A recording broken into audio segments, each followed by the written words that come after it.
Sauvez votre âme du rêve des faiblesses. Sauvez-le à la sagesse éternelle. Quelle est la méthode? Détente, autocontrôle, alimentation appropriée, force à la mesure exacte et à l'attitude ferme de l'esprit. N'acceptez pas la défaite. Acceptez-le autrement encore plus grand. Vous avez un pouvoir illimité et cultivable. La méditation est le moyen de sauver votre âme des liens du corps et des tribulations. Méditez au pied de l'infini. Apprenez à saturer Dieu. Vos tribulations peuvent être formidables, mais votre plus grand ennemi est vous-même. Vous êtes immortel.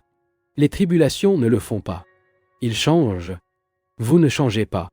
Il est possible de libérer les pouvoirs éternels et d'écraser des tribulations. Ne vous inquiétez pas si vous ne pouvez pas au début.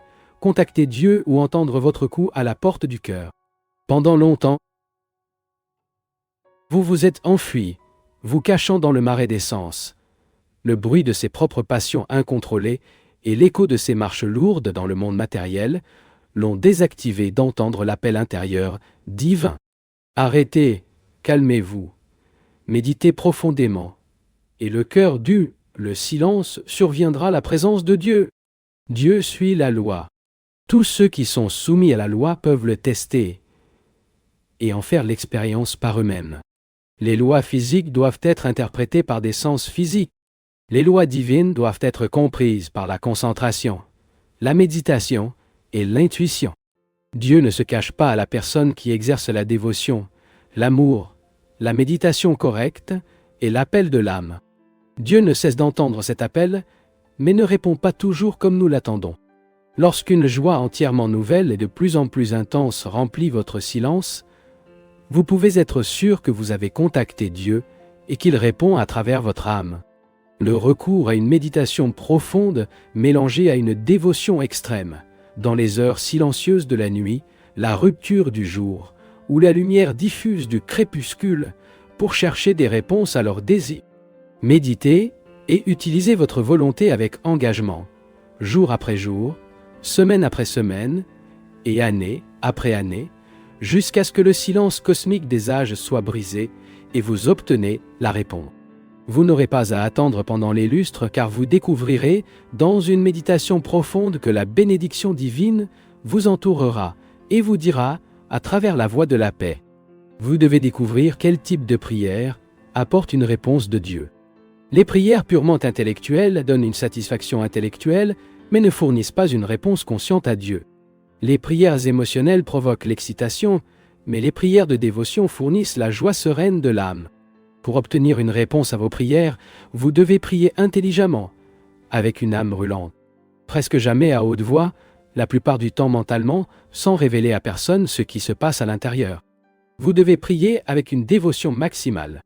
Vous devez sentir que Dieu écoute tout ce qu'il dit mentalement. Priez dans les profondeurs de la nuit, dans l'emprisonnement de votre âme. Priez jusqu'à ce que Dieu vous réponde à travers la voix intelligible de la joie Smered, dispersée dans les cellules de votre corps et toutes vos pensées, ou à travers révélant des vues de ce que vous devez faire dans chaque cas. La joie croissante après la méditation est la preuve que Dieu a répondu à la radio de son cœur, accordée à la dévotion. Plus vous méditez ou affirmez, plus vous serez conscient de la joie de plus en plus intense dans votre indice. Ensuite, vous saurez sans aucun doute qu'il y a un Dieu et qu'il est une joie éternelle, omniscient, omniprésente et toujours nouvelle. Demandez alors, Père, maintenant, aujourd'hui, chaque jour, tous les tomorrows, tous les moments de sommeil, de réveil, de la vie, de la mort et au-delà, reste avec moi comme une joie consciemment attentive de mon cœur. La méthode habituelle de méditation est principalement inefficace, car nous ne sommes vraiment pas d'accord avec Dieu. Il sait quels désirs égoïstes sont-ils à l'abri, au bas de l'esprit, et ne se manifestent donc pas. Alors que les démons des sensations et des pensées dansent dans les temples du corps et de l'esprit, il sera difficile de reconnaître Dieu, qui reste caché derrière du voile du silence intérieur. Beaucoup de gens sont distraits lorsqu'ils prient. Certains aiment Dieu, mais ils n'expriment pas constamment cet amour, et ces prières ne sont pas exaucées. Ceux qui demandent l'aumône à Dieu et reçoivent l'obtus du mendiant, pas l'héritage du Fils. Le mendiant plaide et les demandes de l'enfant. Quand demande, le mendiant bajula, se soumet et rampe. Lorsque vous demandez, l'enfant est simple, sincère et affectueusement courageux. Celui qui demande en tant que fils reçoit tout ce que le Père a. Le mendiant ne sait pas s'il recevra. Le vrai fils sait que sa demande sera réalisée. Vous étiez un enfant, mais votre faiblesse vous a transformé en mendiant. Redevenir un fils avant de demander son droit à la naissance. Par conséquent, cela nécessite d'être enfant avant de demander quoi que ce soit d'autre. Établissez d'abord votre identité avec Dieu, comme Jésus l'a fait, comprenant dans la joie de la méditation que mon Père et moi en sommes un.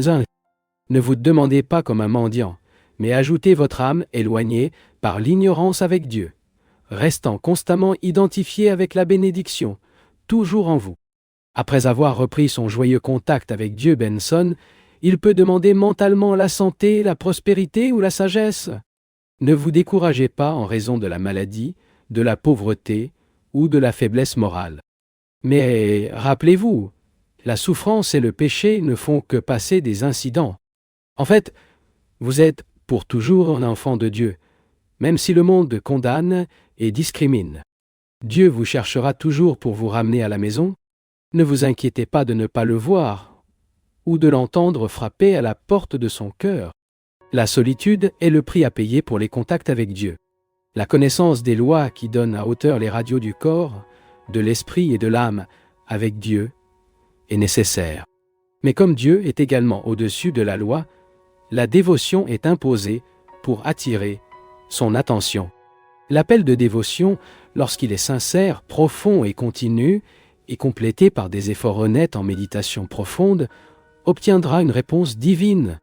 La demande de dévotion est supérieure à la loi, car elle touche le cœur de Dieu et le convainc de répondre à ses bons et mauvais enfants de la même manière. L'amour fait que Dieu se rend aux dévots. Ne soyez pas comme l'enfant qui arrête de pleurer lorsque votre mère vous donne un jouet, mais pleurez tout le temps, comme un bébé sournois, jetant toutes les graisses et les jouets de nom, de renommée, de puissance et de possession, afin de déplacer le cœur de la Mère divine. Priez jusqu'à ce qu'il soit absolument à l'abri du contact divin. Ensuite, il nécessite celui du plus élevé, comme son droit de naissance divin, la satisfaction de ses besoins matériels, mentaux et spirituels. Le succès est obtenu grâce à l'obéissance aux lois divines et aux lois matérielles. Le succès matériel et spirituel est important. Cependant, le succès matériel consiste uniquement à avoir l'indispensable pour satisfaire les besoins de la vie. L'ambition de faire fortune devrait inclure en soi le désir d'aider les autres. Obtenez tout l'argent que vous êtes en mesure de faire vos efforts pour améliorer votre communauté, votre pays ou votre monde, mais ne recherchez jamais la cupidité économique par des actions qui s'opposent aux intérêts de l'humanité. Il y a des lois subconscientes, conscientes et supracléniques pour réussir dans le plan matériel, ainsi que pour surmonter toute l'attitude mentale de l'échec. En répétant les déclarations intensément et concentrées dès qu'elle se réveille le matin, comme immédiatement avant le coucher, la loi subconsciente du succès s'applique. Chaque fois que vous souhaitez obtenir un objectif correct, vous laissez chaque idée d'échec. Ayez confiance que, en tant qu'enfants de Dieu, nous avons accès à tout ce qui appartient au Seigneur. L'ignorance de cette loi et le manque de foi en lui ont privé l'homme de son héritage immortel. Afin d'utiliser les ressources de la providence divine, elle doit détruire les graines subconscientes de leurs mauvaises pensées par la répétition constante des déclarations imprégnées de confiance infinie. Pour mettre en service la loi consciente du succès, vous devez planifier et agir intelligemment, ressentant tout le temps que c'est Dieu qui vous aide, à la fois dans l'élaboration de vos plans et dans vos efforts continus et laborieux. La loi supraconsciente du succès est en fonction de la prière et de la compréhension de la toute-puissance de Dieu. Il ne s'agit pas d'interrompre vos efforts conscients, mais cela ne dépend pas exclusivement de vos propres compétences naturelles, mais que vous demandez une aide divine dans tout ce que vous apprécierez. Lorsque ces méthodes conscientes, subconscient et supraconstant se combinent, le succès est sûr. Non, il importe combien de fois échouer, essayez une fois de plus. Affirmation pour le succès matériel. Tu es mon Père, réussi et plein de satisfaction. Je suis votre fils, plein de succès et plein de satisfaction. Toutes les richesses de cette terre, toutes les richesses de l'univers vous appartiennent. Je suis ton fils. Les richesses de la terre et de l'univers m'appartiennent. Elles sont à moi. Elles m'appartiennent. Elles sont à moi. Il a cultivé des pensées de pauvreté, et croyait à tort qu'il était pauvre et mal vécu. Mais je suis retourné chez moi aujourd'hui, et votre conscience m'a accumulé de fortune et de richesses. Je réussis, j'ai des richesses. Tu es mon trésor, et je suis riche. Riche. Tu es tout pour moi. Tous. Tu es à moi. J'ai tout. J'ai de la chance. Je suis riche. J'ai tout. Comme toi. J'ai tout. Tu es ma richesse et j'ai tout. Je sais que la puissance de Dieu est illimitée. Au fur et à mesure que je me suis fait de votre image, je suis également doté de la force de surmonter tous les obstacles. Le mien est le pouvoir créatif de l'esprit. L'intelligence infinie me guide et résoudra tout le problème. Dieu est ma propre banque divine de queues inépuisables. Je serai toujours riche car j'ai accès à Cosmic Providence. Je vais avancer avec une foi parfaite, confiant dans le pouvoir du bien omniprésent qui m'accordera quand vous aurez besoin, au moment où vous en avez besoin. Le soleil de la prospérité divine traverse le ciel sombre de mes limites. Je suis un enfant de Dieu, tout le vôtre est à moi. Le succès spirituel réside dans la capacité de régler ou de harmonie consciemment avec l'esprit cosmique, ainsi que de la capacité de conserver la sérénité et de l'équilibre en toutes circonstances, y compris des antifacts irrémédiables, tels que la diminution des êtres ou des êtres chers ou d'autres pertes similaires. Il ne devrait pas être attristé lorsque la loi de la nature vous sépare de ceux à qui vous aimez. Ou plutôt, je devrais humblement remercier Dieu de vous avoir acquis pendant un certain temps le privilège d'aimer, de servir et de prendre soin d'un de vos enfants. Pour atteindre succès spirituel, nous devons comprendre les mystères de la vie et valider avec joie et valider toutes les circonstances. Conscient que les événements se développent selon un beau plan divin, la connaissance est le seul moyen de remédier au mal de l'ignorance.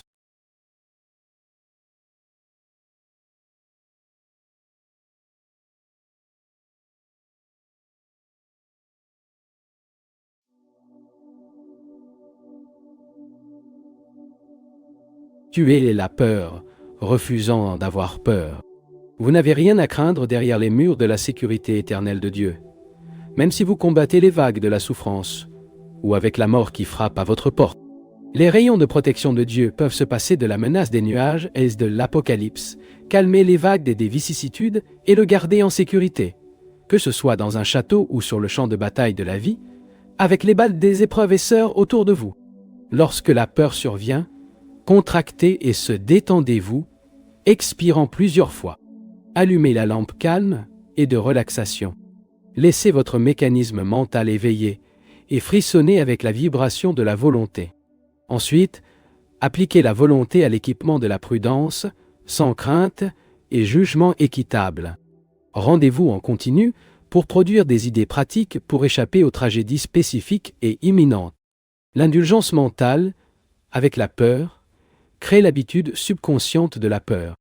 Ainsi, quand quelque chose qui dérange la routine se produit, l'habitude subconsciente de la peur impose, élargit l'objet de la peur et paralyse la faculté de réaction mentale consciente.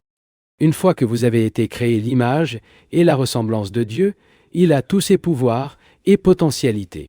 Il est faux de penser que vos essais sont supérieurs à votre divinité. N'oubliez pas que peu importe ces épreuves, vous êtes plus fort qu'eux. Dieu ne vous permettra pas de faire face à quelque chose au-dessus de votre force. La peur ne doit pas produire d'inertie mentale, de paralysie ou de remise. Cela devrait, oui, l'encourager à calmer des activités prudentes et à éviter à la fois l'insouciance et la timidité. Mettez la peur de vous, en vous concentrant intensément sur le courage et en transférant votre conscience à une paix intérieure absolue. Vivez avec des personnes saines et prospères qui ne font ni maladie ni échec. Peu importe à quel point vous êtes occupé, essayez de prendre le temps de nettoyer complètement votre esprit des inquiétudes et des obligations. Envoyez-les loin de l'esprit. N'oubliez pas, vous n'étiez pas fait pour ils. Ils ont été faits par vous. Ne permettez pas de faire de la tortue. Lorsque vous êtes coincé par des pressions mentales ou des inquiétudes, essayez de dormir. Si vous le pouvez, vous découvrirez, au réveil, cela ne vous soumet pas au tentant. Il convient de dire que même si vous mourrez, la Terre continuera à suivre son orbite et que tout se poursuivra comme toujours. Alors pourquoi s'inquiéter? Lorsque vous prenez trop au sérieux, la mort semble se moquer de vous et vous rappeler que la vie et les professions matérielles sont brèves. La relaxation mentale consiste en la capacité de détourner l'attention des préoccupations écrasantes, des difficultés passées et présentes, ou des pensées et des attachements dérangeants. La maîtrise de la relaxation mentale vient avec une pratique persistante. Il peut être obtenu en libérant l'esprit de toutes les pensées par décision de volonté et en gardant l'attention fixe à la paix et au contentement. Grâce à la pratique persistante de la méditation, vous pouvez détourner l'attention des inquiétudes et concentrer-les sur la paix. Chaque fois que vous êtes fatigué ou agité, inspirez et obtenez un contracte. Ensuite, expirez et détendez tout le corps. Restez sans penser ni respirer pendant quelques instants et pourra être calme. Débarrassez-vous des inquiétudes. Ils pénètrent le silence absolu tous les matins et tous les soirs. Essayez de rester 1 minute à la fois sans réfléchir.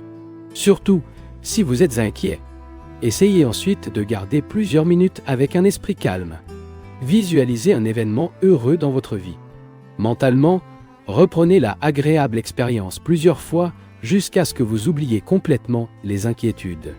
Si vous souffrez d'une mauvaise santé mentale, suivez un régime d'esprit. Le jeûne mental sain éclaircira votre esprit et le délivrera à partir du poison accumulé en raison d'un régime mental et d'une défaillance insouciante. Tout d'abord, apprenez à éliminer la cause de vos préoccupations sans leur permettre de vous déranger. Ne vous nourrissez pas de poisons mentaux, de nouveaux soucis, fabriqués tous les jours. Oh, les préoccupations sont presque toujours le résultat de la tentative de faire beaucoup de choses pressées. Ils n'avancent pas leurs obligations mentales, mais les mâchent lentement une fois par temps avec les dents de l'attention et les saturent de la salive d'un bon jugement. Ainsi, vous n'aurez pas d'indigestion des préoccupations.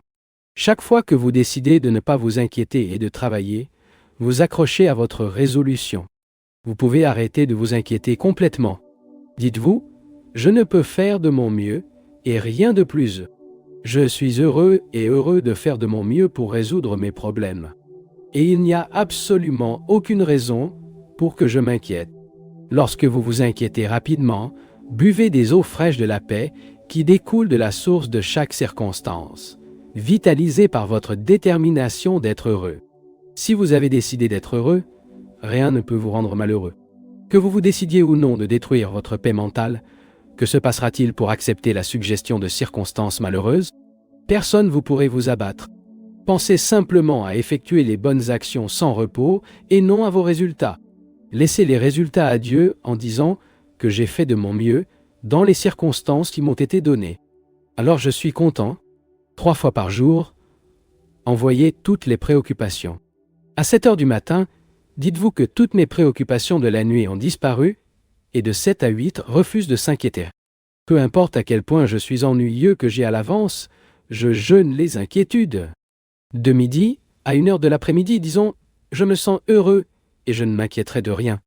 La nuit, entre 6 et 9 heures, en compagnie de sa femme ou de son mari ou des parents et amis difficiles à endurer, prenez mentalement une forte résolution. Dans les 3 prochaines heures, je ne m'inquiéterai pas. Je refuse de m'agacer, même si je m'oppose à moi-même. Peu importe qu'il soit tentant de se soumettre aux inquiétudes, je résisterai à la tentation. Je ne peux pas détruire ma paix avec des chocs de gêne. Je ne peux pas être inquiet. Moyennant agréablement avec les dents de votre attention. Entreprise, continuez votre régime de rire une fois commencé, et au bout d'un mois ou deux, il remarquera le changement. Votre esprit sera plein de soleil. Et rappelez-vous, certains comportements habituels peuvent être modifiés par des actions spécifiques de formation d'habitude. Gardez l'énergie vitale, suivez une alimentation équilibrée, souriez et soyez toujours heureux, qui trouve de la joie en vous-même.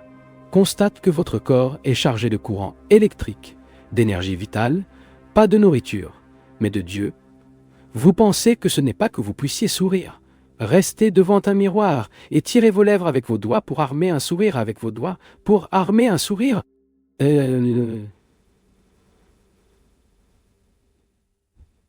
C'est très important. Les méthodes de guérison que j'ai mentionnées brièvement, concernant la nourriture et la clairance du corps par le jeûne et les herbes, sont d'une efficacité limitée. Mais quand une personne est heureuse intérieurement, elle attire l'aide de la puissance inépuisable de Dieu. Je parle de joie sincère, pas celui que vous faites preuve sans vous sentir intérieurement. Lorsque la joie est sincère, vous serez millionnaire de sourires. Un vrai sourire distribue le courant cosmique, prana, à toutes les cellules du corps. L'homme heureux est moins sujet à la maladie. Pour le bonheur, attire vraiment le corps une plus grande approvisionnement en énergie vitale universelle. Il y a beaucoup à parler du thème de la guérison. L'idée principale est que nous devons dépendre davantage du pouvoir mental, qui est illimité. Les règles de prévention des maladies devraient être aux témoins: exercice, alimentation appropriée, abondance de jus de fruits, jeûne occasionnel et sourire tout le temps de l'intérieur. Ces sourires sont nés de la méditation. Vous trouverez alors la puissance éternelle de Dieu. En extase avec cela, vous apporterez consciemment votre présence curative, divine, à votre corps. Le pouvoir de l'esprit apporte avec lui l'énergie sans faille de Dieu. C'est la puissance que vous voulez avoir dans le corps. Et il existe un moyen d'attirer ce pouvoir. Communion avec Dieu pour la méditation. Lorsque votre communion avec Dieu est parfaite, la guérison sera permanente. Lorsque le pouvoir causal de Dieu se manifeste, l'effet thérapeutique est instantané.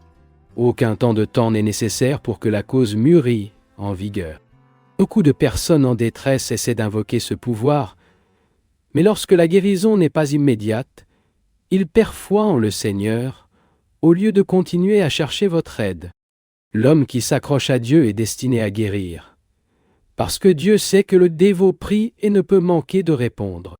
Cependant, lorsque vous abandonnez, le Père dit: « Très bien, je vois que vous pouvez vivre sans moi, je vous attendrai. » Le pouvoir suprême peut être invoqué par la foi continue et la prière incessante. Vous devez manger correctement et faire tout ce dont vous avez besoin pour votre corps, mais priez sans interruption. Seigneur, tu peux me guérir, car il contrôle les atomes vitaux et les conditions subtiles du corps que les médecins ne peuvent pas réaliser avec leurs médicaments. Les facteurs externes, tels que les remèdes et le jeûne, ont un certain effet bénéfique sur le corps physique, mais n'affectent pas la force interne qui soutient les cellules. Ce n'est que lorsque nous recourons à Dieu et que nous recevons son pouvoir de guérison que l'énergie vitale va aux atomes des cellules du corps, produisant une guérison instantanée. Ne dépendrait-il pas, alors, cela dépendrait-il davantage de Dieu? Mais la tentative de changer la dépendance à l'égard des méthodes physiques pour les méthodes spirituelles doit être progressive.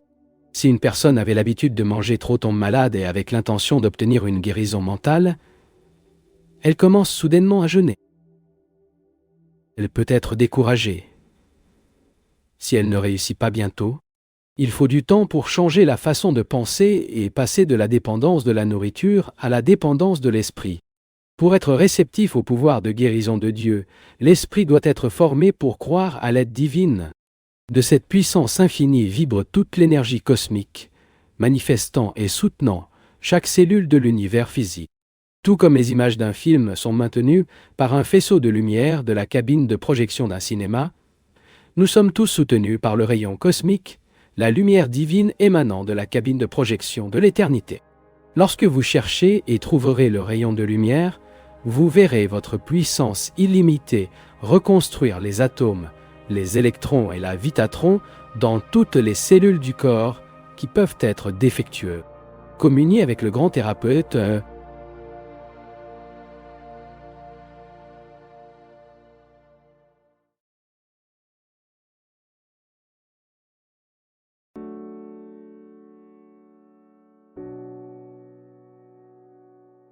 Le succès, la santé et la sagesse sont des attributs naturels de l'âme. L'identification avec les pensées et les habitudes débilitantes,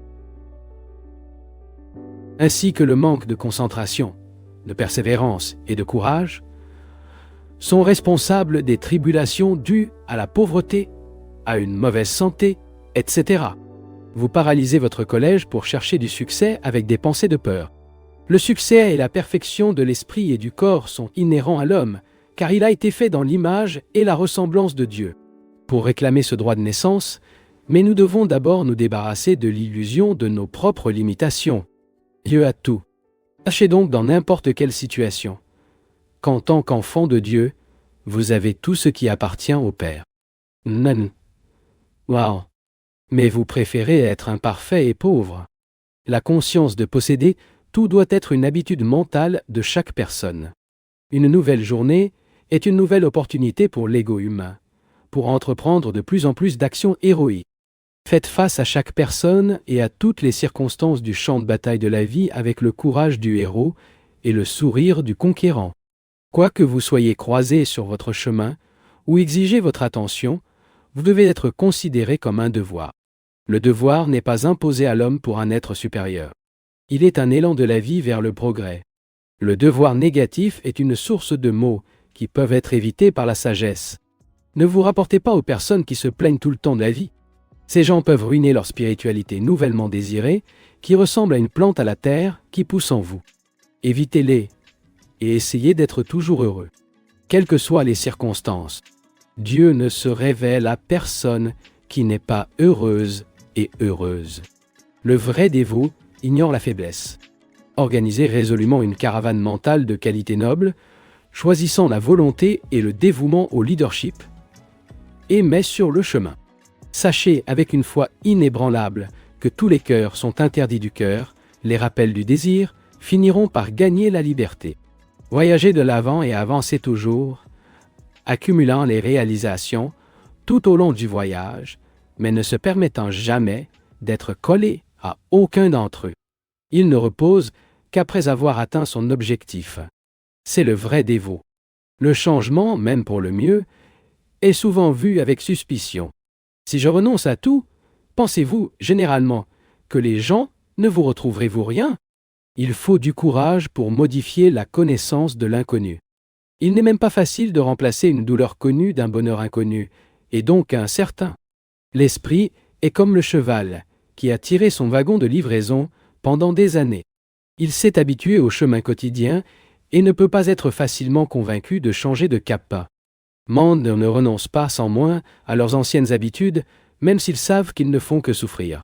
Des modifications bénéfiques doivent être reçues avec courage.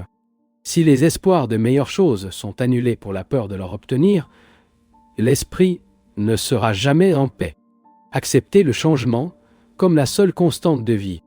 Notre vie est une procession sans fin de gains et de pertes, de joie et de peine, de rêves et de déceptions. À l'heure actuelle, nous nous sentons menacés par la tempête des malheurs. Et un instant plus tard, une bande d'argent illumine les nuages sombres. Et bientôt, comme dans un col magique, les cieux redeviennent bleus. Celui qui cherche sincèrement dans la pratique, contrairement à celui qui cherche dans le fauteuil et gaspille la vie en train de ruminer les théories intellectuelles, est enthousiaste à l'idée de penser à la tâche difficile à venir. Le guerrier authentique, même s'il a peur, se jette courageusement pour se battre lorsque la force de son bras devient nécessaire. Le véritable grimpeur, bien que craint, face à la pente abrupte qui devrait grimper, se préparait résolument à le conquérir. Et l'homme sincère à la recherche de la vérité se dit « Je sais que la perfection est une tâche ardue, mais je ferai tout pour l'atteindre. Avec l'aide de Dieu, le succès sera à moi. » Méduisant sans relâche jour après jour, il prend finalement conscience de son corps et récupère la perception de la bénédiction intérieure divine qu'il avait perdue depuis longtemps.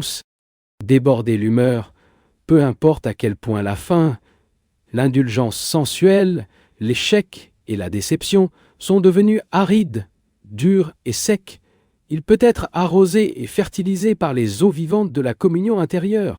Votre enthousiasme spirituel, long couvert, peut venir vivre de nouvelles. Il vous suffit de boire à nouveau le vieux vin de communion avec Dieu.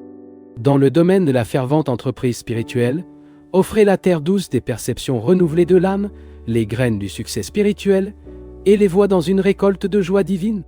Au lieu de se sentir en retard et de décourager par ce qui est censé être une tribulation, remerciez Dieu pour l'opportunité de découvrir ce dont vous avez besoin pour apprendre et unir défis. La meilleure façon de faire avec le karma est de faire face aux défis de la vie avec la jeunesse et le courage. Si vous craignez quelque chose, ce karma n'a pas encore été résolu. Pour l'éliminer, n'essayez pas d'échapper aux provocations auxquelles vous devez affronter. Il s'élève au-dessus d'eux, courageusement, s'accrochant à la joie divine intérieure. En tout temps, vous avez le courage, la force et l'intelligence nécessaires pour surmonter toute difficulté illusoire. Restez serein, physiquement et mentalement. Installez-vous dans votre centre d'équilibre intérieur et communiquez avec le Père, et il la pointera comme tournée. Dites toujours vous-même, ma tâche est la plus fascinante de toutes. Cela me tient tellement occupé qu'il ne reste plus de temps ni d'énergie pour être agité aux affaires des autres. Je m'engage à mettre la mission à échapper à l'ignorance de la compréhension et de l'illumination. Cette tâche monopolise toute mon attention à la maîtrise des pensées et des émotions du choléra, de l'envie, de la fierté, de la vengeance, de la peur, du manque et de la maladie. Je dois reconnaître et éliminer de tels obstacles pour toujours. Ainsi, lorsque les derniers vestiges du déni disparaissent, l'eau pure de la vie peut germer et se déplacer librement à travers moi pour bénir tout le monde. C'est mon travail. Pourriez-vous me contenter de moins? La colère n'est pas un antidote à la colère. La colère violente peut supprimer une colère plus faible, mais ne l'éteindra jamais. Lorsque vous êtes en colère, ne dites rien. Considérez la colère comme une maladie, un rhume, par exemple, et le traitez comme les bains chauds de la mémoire des personnes que vous ne pourriez jamais se mettre en colère, peu importe ce qu'ils ont fait. Si votre colère est très violente, prenez une douche froide, vaporisez votre tête d'eau douce ou mettez de la glace dans le cordon et les tempes, juste au-dessus des oreilles, haut sur la tête et le front, en particulier entre les sourcils. Lorsque la colère s'enroule, tournez le mécanisme de sérénité. Laissez-le tourner les engrenages de la paix, de l'amour et du pardon. Détruisez la colère contre ses antidotes. Tout comme vous n'aimez pas les autres pour craquer avec vous, les autres n'aiment pas être la cible de votre colère prématurée. Pensez à l'amour. Lorsque vous imitez le Christ et voyez l'humanité comme des frères et sœurs qui se blessent, car ils ne savent pas ce qu'ils font, il ne peut se sentir en colère contre personne. L'ignorance est la mère de toute colère. Améliorez la raison métaphysique et, avec elle, éliminez la colère. Essayez de voir en qui il ne fait pas un enfant de Dieu, un petit frère de 5 ans, qu'il a involontairement blessé. Vous, bien sûr, ne pensez même pas à vous blesser aussi pour vous venger. Liquide le colère, se disant que je n'empoisonnerai pas ma paix avec colère. Je ne dérangerai pas mon calme habituel, source de joie, avec irritation. Un désir insatisfait entraîne généralement la colère. Tout d'abord, découvrez si votre désir était bon ou mauvais. Si c'était mauvais, n'hésitez pas à ne pas avoir fait quelque chose de mal. Restez calme. Fermez-vous. Lorsque la colère survient, nous oublions notre position. Et lorsque nous oublions notre position, nous faisons de mauvaises choses, se transformant ainsi en instruments d'ignorance. Si quelque chose ne va pas bien, corrigez l'erreur. Examinez les faits avec l'intelligence et la sérénité. La loi divine vous fournira la lucidité. Si vous voulez soumettre une personne, faites-leur casser votre épée. Surmontez le mal avec amour. C'est une force divine, beaucoup plus puissante que la colère. La personne stricte doit vous prendre un océan d'amour et de sérénité qui éteindra les flammes de la colère. Apprenez à donner l'amour, le calme et la compréhension à ceux qui sont rétrécissent. Lorsque vous vous sentez en colère, c'est comme si vous étiez dans un four bas.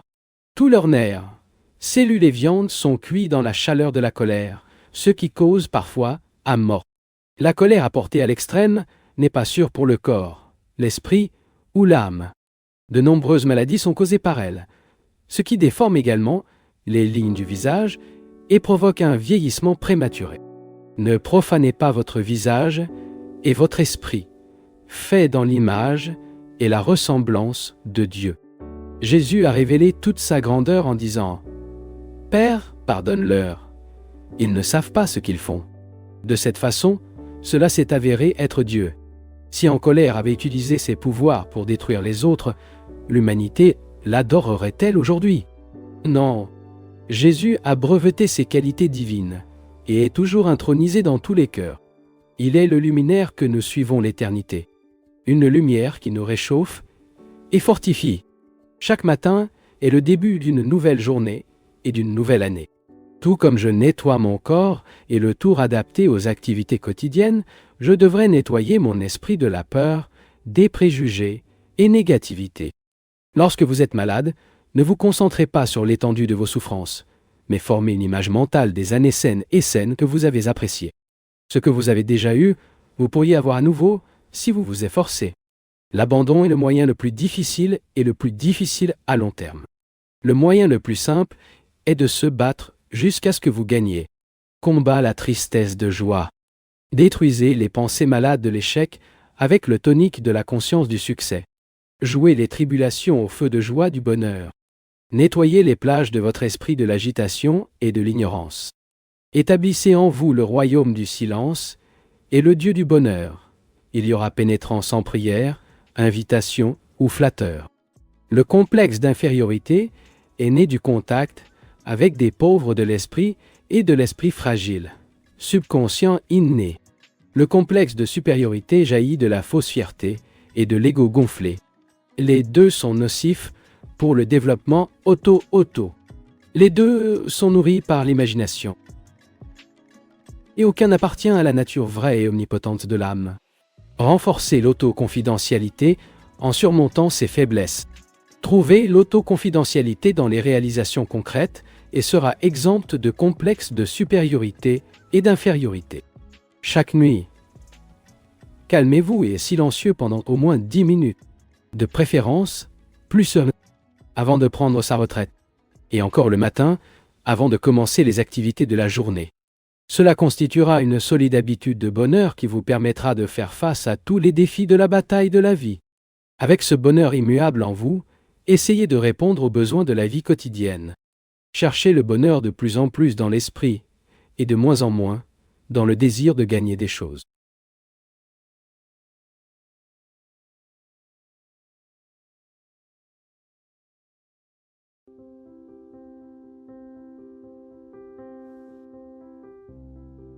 Né en Inde le 5 janvier 1893, Paramahansa Yogananda a consacré sa vie à aider les gens de toutes les races et des croyances à comprendre et à manifester plus pleinement dans leur vie la beauté, la noblesse et la vraie divinité de l'esprit humain. Au cours de ces 100 ans qui ont traversé la naissance de Paramahansa Yogananda, cet instructeur mondial bien-aimé a atteint la reconnaissance comme l'un des plus grands émissaires de l'Ouest de la sagesse ancienne de l'Inde. Votre vie et vos enseignements continuent d'être des sources d'inspiration et de lumière pour les personnes de toute race, culture et croyance. Paramahansa Yogananda est né dans le nord de l'Inde le 5 janvier 1893. Après avoir collé l'université de Calcutta en 1915, il a professé les votes solennels d'un moine du vénérable ordre indien de Isis. 2 ans plus tard, il a commencé le travail de sa vie avec la fondation d'une école de vie qui deviendrait depuis 21 établissements d'enseignement à travers l'Inde. Il y avait des matières académiques traditionnelles, ainsi que la formation et l'éducation au yoga dans les idéaux spirituels. En 1920, Sri Yogananda a été invité à être délégué de l'Inde à un congrès international de religieux libéraux à Boston, Massachusetts.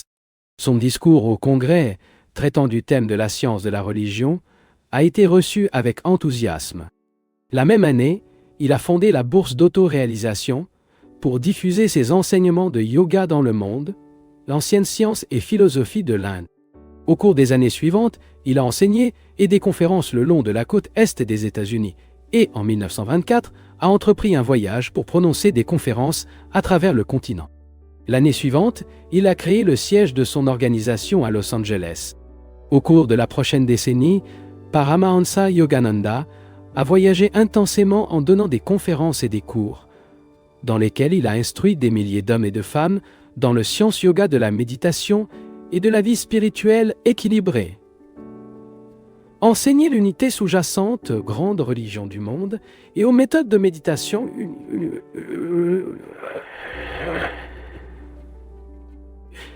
aux étudiants actifs de leurs enseignements réels, ont présenté les techniques de Kriya Yoga, qui produisent l'éveil de l'âme et constituent une science spirituelle sacrée, dont l'origine en Inde remonte à des millénaires.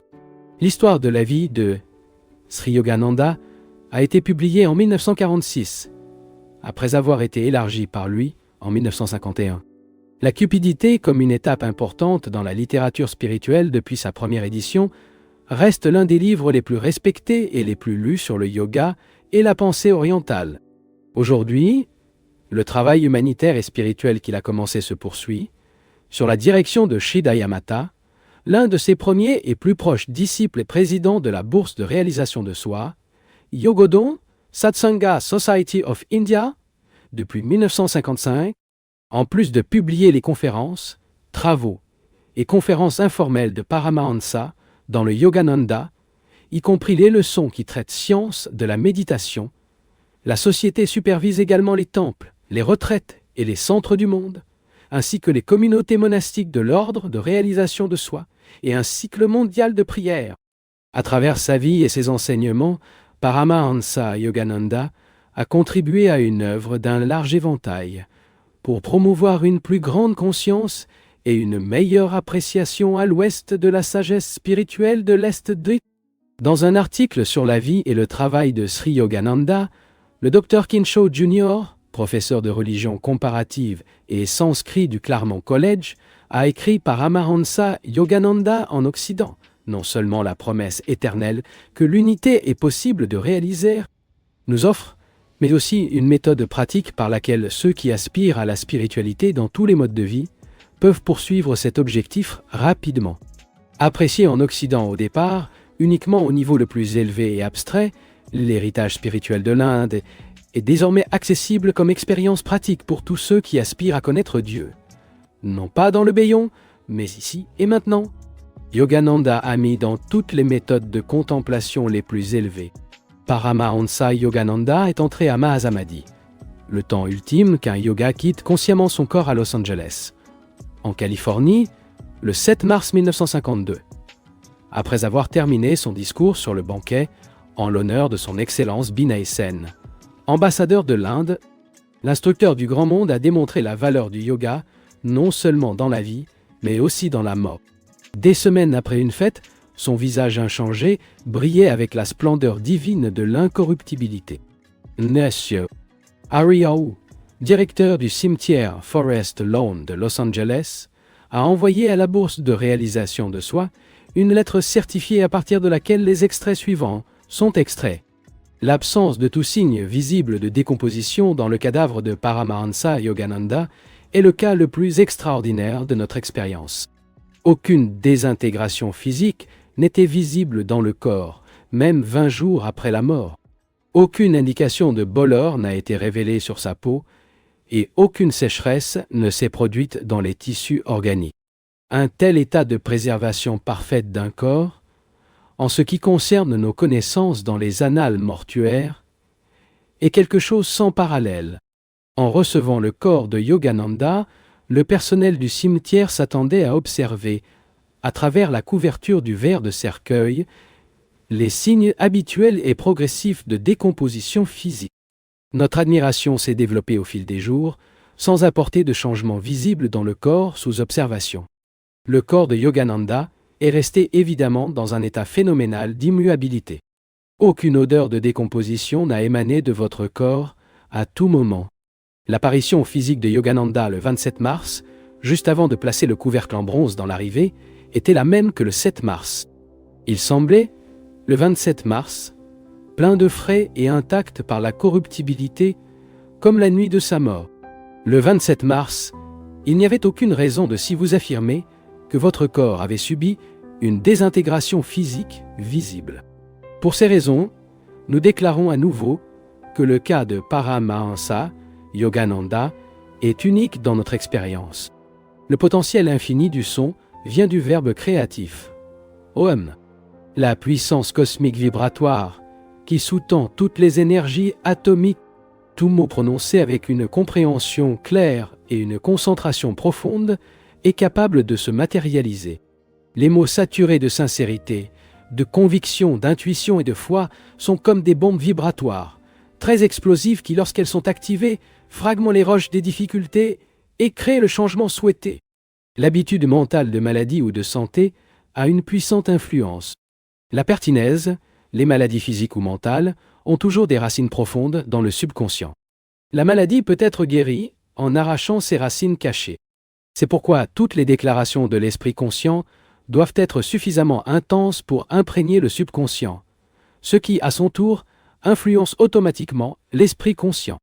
Ainsi, de fortes déclarations conscientes réagissent sur l'esprit et le corps, agissant à travers le subconscient. Des déclarations encore plus fortes atteignent non seulement le subconscient, mais aussi l'esprit superconscient, l'entrepôt magicien des pouvoirs miraculeux. Les répétitions intelligentes, patientes et attentionnées font des merveilles. Les affirmations pour la guérison des troubles chroniques, physiques ou mentaux devraient être répétées souvent, profondément et ininterrompues, ignorant complètement les conditions contraires ou inchangées, le cas échéant, jusqu'à ce qu'ils deviennent une partie intégrante des convictions intuitives profondes de la personne. Choisissez votre déclaration et répétez-la en entier, d'abord à haute voix, puis doucement et plus lentement, jusqu'à ce que votre voix devienne un murmure. Ensuite, progressivement, dites mentalement seulement, sans bouger votre langue ou vos lèvres, jusqu'à ce que vous vous sentiez une concentration profonde et ininterrompue. Pas inconscient, mais une séquence pensée profonde ininterrompue.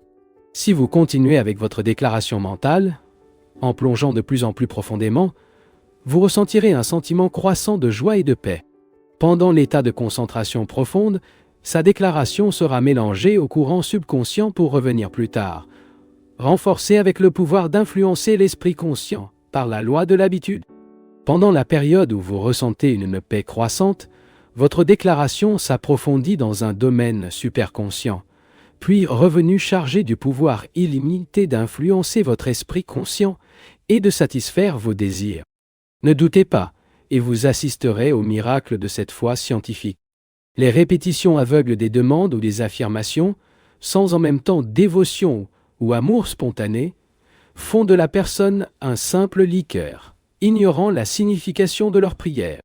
Vocaliser les prières mécaniquement, tandis qu'intérieurement, on pense à autre chose, ne provoque aucune réponse de Dieu. Une répétition aveugle, prendre le nom de Dieu en vain, est inutile. Répéter une demande ou une prière à plusieurs reprises, à haute voix ou mentalement, et avec une attention et une dévotion de plus en plus profondes, spiritualise la prière et transforme cette répétition convaincue et consciente en une expérience superconsciente. Méditez sur le sens de la demande que vous avez choisie jusqu'à ce qu'elle fasse partie de vous. Saturez l'ordre avec une dévotion lors de la méditation dessus. À mesure que votre méditation s'approfondit, augmentez la dévotion et offrez mentalement la demande comme transport de votre propre cœur. Devenir imprégné de foi dans lequel le désir de votre cœur, exprimé par cette demande particulière, est ressenti par Dieu. Sentez-vous juste derrière le rideau de votre demande de dévotion. Dieu écoute les paroles silencieuses de votre âme. Sentez cela. Soyez un avec votre demande de cœur et soyez complètement convaincu qu'il vous a écouté. Prenez ensuite soin de vos devoirs sans demander si Dieu répondra à votre demande. Croyez en absolu que votre demande, il a été entendu et que vous saurez que ce qui est de Dieu est aussi le vôtre. Méditez sur Dieu sans cesse, et lorsque vous vous sentez, vous acquiert votre héritage en tant que fils divin. Mais entendez tous ceux qui viennent à lui pleins de confiance, dans lequel Dieu y agit.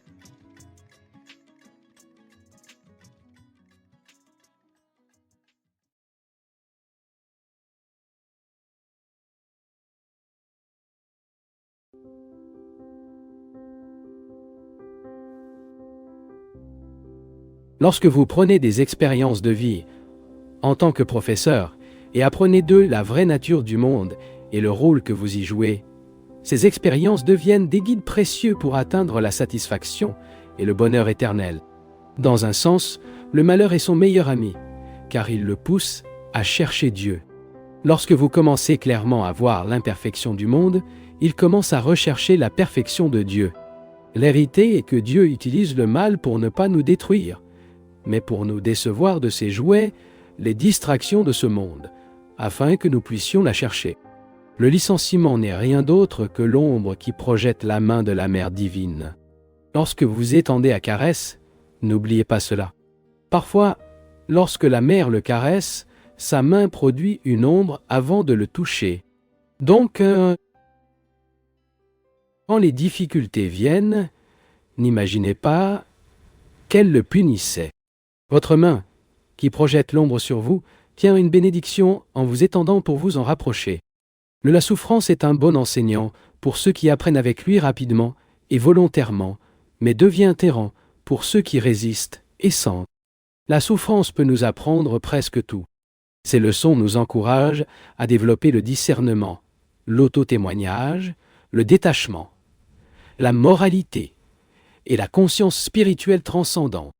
Une douleur à l'estomac, par exemple, nous le dit pour ne pas manger trop et faire attention à ce que nous mangeons. La douleur résultant de la perte de la richesse ou des chairs nous rappelle la nature temporaire de toute chose dans ce monde de l'illusion. Les conséquences des actions erronées nous poussent à exercer un discernement. Pourquoi ne pas apprendre par la sagesse? De cette façon, vous ne vous soumettrez pas à la douloureuse discipline de ce contremaître grossier, souffrante. La souffrance est causée par une mauvaise utilisation des travaux libres. Dieu nous a donné le pouvoir de l'accepter ou de le rejeter. Il ne veut pas avoir à faire face à des malheurs, mais n'interviendra pas lorsque nous choisirons des actions. Cela a conduit au malheur. Toutes les causes de mauvaise santé, un échec financier soudain ou d'autres difficultés qui s'effondrent à votre sujet de façon inattendue, sans que vous sachiez pourquoi.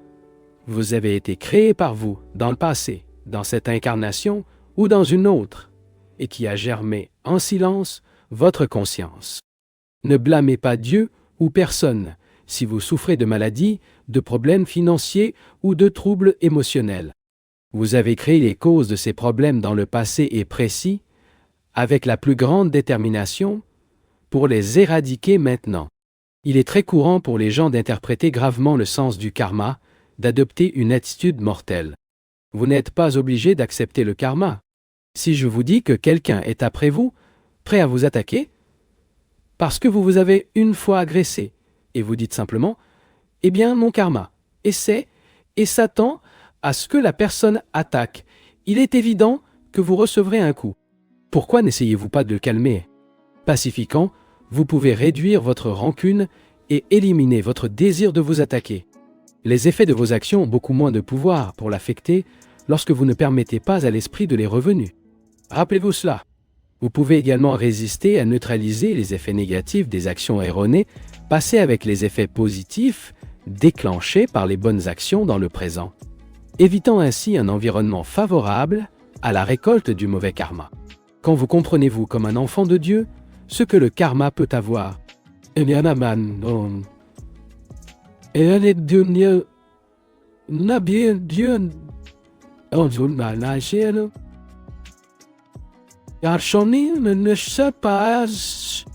devrait dire tous les jours « Je ne suis pas un être mortel, je ne suis pas le corps, je suis un fils de Dieu ». C'est pour pratiquer la présence de Dieu. Dieu est libre de karma. Vous êtes fait à votre image.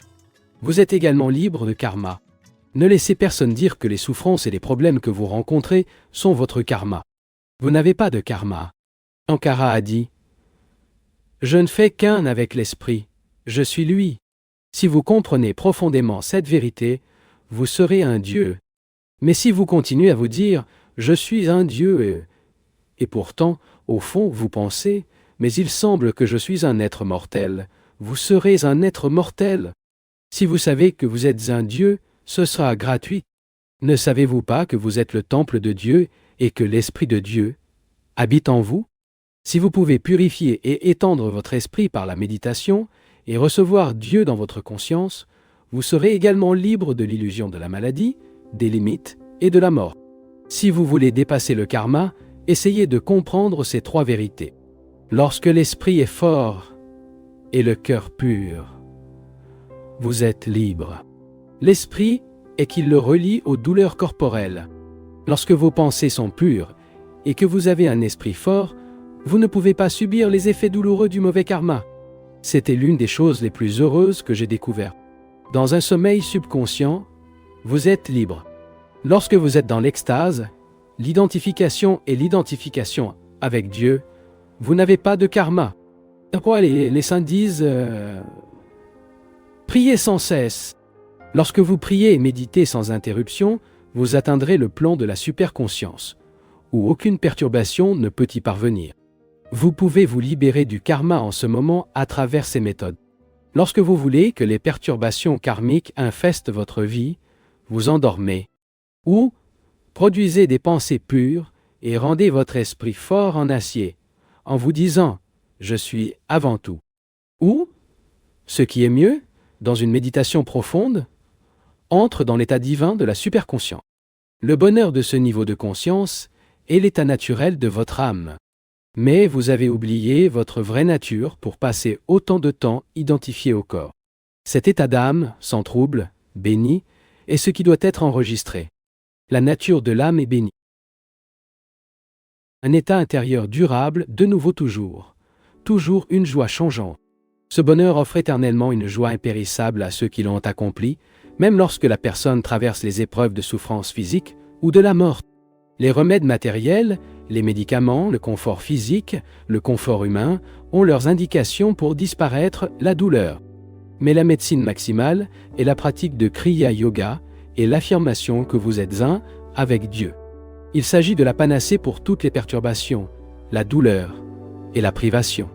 Le chemin vers la libération de tous les karmas individuels et collectifs. Lorsque nous commençons à comprendre l'être total que l'homme est, nous comprenons qu'il n'est pas un simple organisme physique. Il y a de nombreux pouvoirs dont le potentiel emploie à un degré plus important ou inférieur pour s'adapter aux conditions de ce monde. Ce potentiel est beaucoup plus grand que l'homme ordinaire l'imagine. Derrière la lumière de chaque petite lampe, il y a un grand courant dynamique. Sous chaque petite vague, il y a le vaste océan qui est devenu dans les nombreuses vagues. C'est donc avec les humains.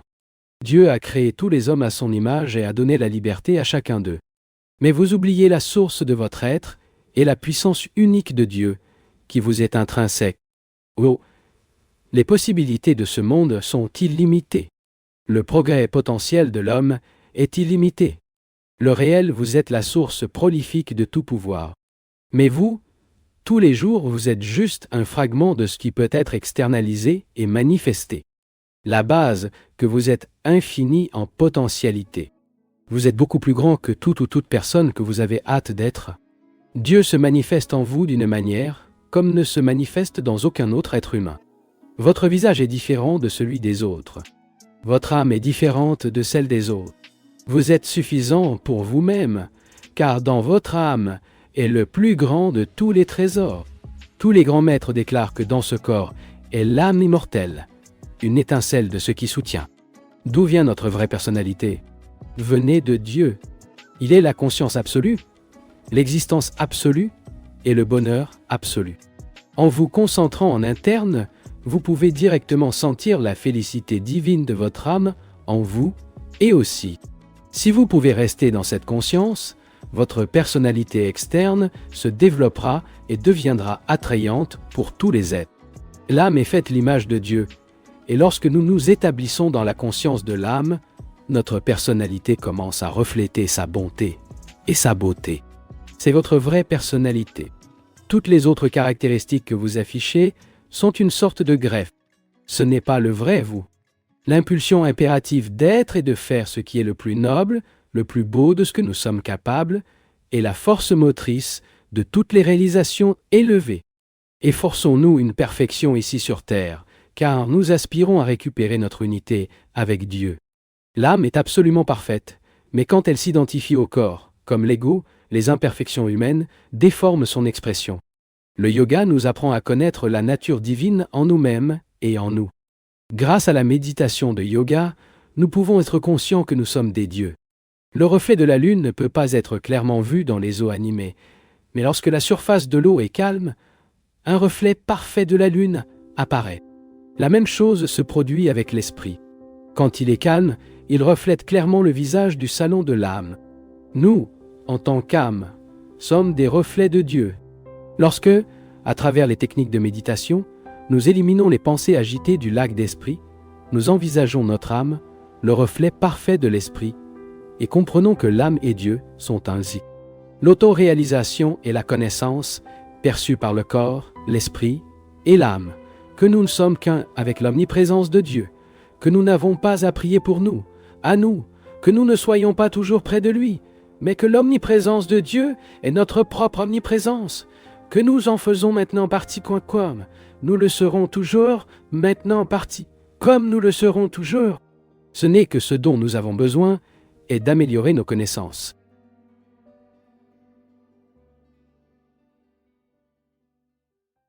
Si tu es resté jusqu'à la fin, si tu as pris le temps d'écouter, cela te distingue déjà de la majorité. Like, commente d'où tu nous regardes et jette un œil au lien dans la description. Tu trouveras sûrement d'autres contenus qui poursuivent cette conversation avec toi. Merci, une grande accolade et à la prochaine.